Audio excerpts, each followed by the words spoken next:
Breaking news Aravalli જિલ્લાના મોડાસા તાલુકાના મહાદેવપુર ગામે 11 કેજી જીવંત વાયર શોર્ટ સર્કિટ થતાં ખેડૂતના ઘરના નજીકમાં આવેલા તબેલામાં આગ લાગી હોવાની ઘટના આવી છે, જેમાં 5 પશુઓ ગંભીર રીતે દાઝ્યા હોવાની ઘટના આવી છે સામે।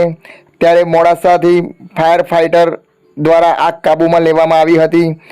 જોતા રહો અજય એ ભાટિયા સાથે, ભાટિયા 15 ન્યૂઝ અરવલ્લી।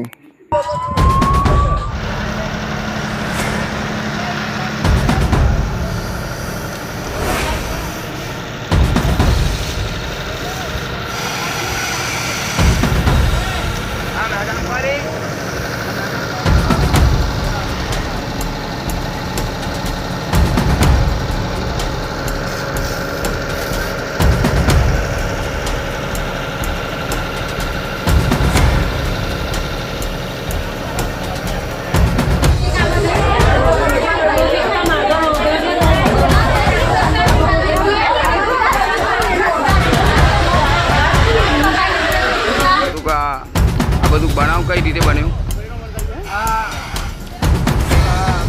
દારૂ પડવાથી 11 કેજી લાઈન જતી હોય છે, બરોબર?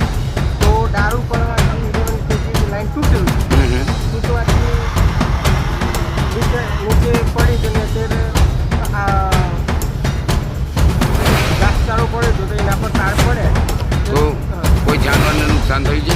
જાનવરને 4-5 દિવસોને ચોકી બળી ગઈ છે, એક ગાડું બળી ગયું છે, હા, ચરો બળી ગયો છે, બરોબર? નુકસાન તો ઘણું થયું છે। Okay sir.